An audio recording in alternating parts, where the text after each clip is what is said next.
Okay, Whalers fans, I'm here with Danbury Whalers head coach Phil Esposito. The Whalers coming away with a 5-2 victory here this evening against the Watertown Privateers. And coach, 3 games this weekend at home, and you win all 3, you get 9 points. It seemed like this weekend 5 was the magic number. You got 5 goals in all 3 games, and it seemed like you guys were really clicking this weekend. Well, I think we're coming out of that stretch of the season right now where things are kind of all coming together at the right time. I mean, we got everybody back in the lineup that we needed. We had a bunch of guys hurt, and now everybody's back, and things are starting to roll here. Guys are starting to click with each other. Everybody's got the system down.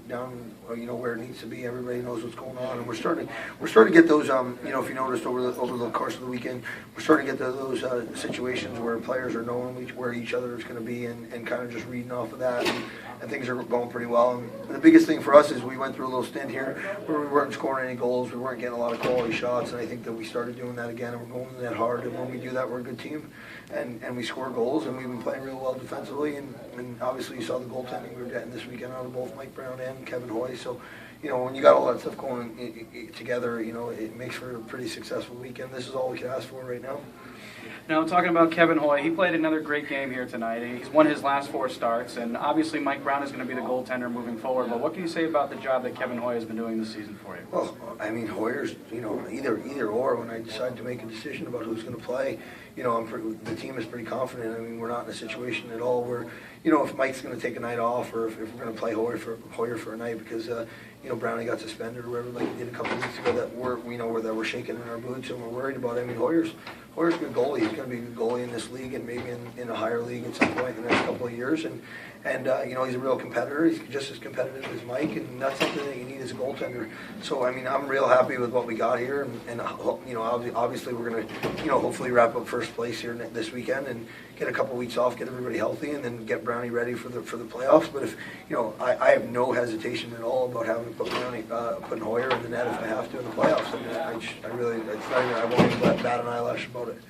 One last question, Coach. Next weekend, you guys go to Watertown and Dayton. Dayton also won tonight. They won 8-2 over the Dashers to keep pace with you for first place overall. So next weekend is going to be huge. It's going to determine who's going to have first place overall going forward into the playoffs. So what do you have to do in order to get your players in the right mindset for next weekend, considering how big, especially that last game, could possibly be in Dayton? Well, I think that's what we've been preparing for all year. Obviously, we've been in first place all year long and stuff like that, and that's a big positive for us. That's where we wanted to be, and I think it's going to be unfortunate for us if we don't come in first place after being there all year long. So, I mean, we know what the job is at hand now. We got to go take care of business on Friday night in Watertown, and then we're going to be in a dogfight with those guys over there in Dayton. But like I said, I told you that before, even before the game, after the game last night against Dayton. When we play the game we're supposed to play, Dayton can't play with us either. So, I mean, we're a lot better team than they are. I think we have 9 forwards, that are all good forwards, that are better than their 9. And obviously our goaltending and our defense is better than theirs. So, I mean, when we play our game, we don't have a problem. I mean, they play us tough, don't get me wrong, and they have some good players over there. But when we play the game that we're supposed to play and we stick to the game plan, there's really not a team in this league that can play with us. Well, it should be an exciting weekend next weekend in Watertown and in Dayton. Coach, thank you very much. Thank you for taking the time with us. Congratulations on your win tonight. Thank you.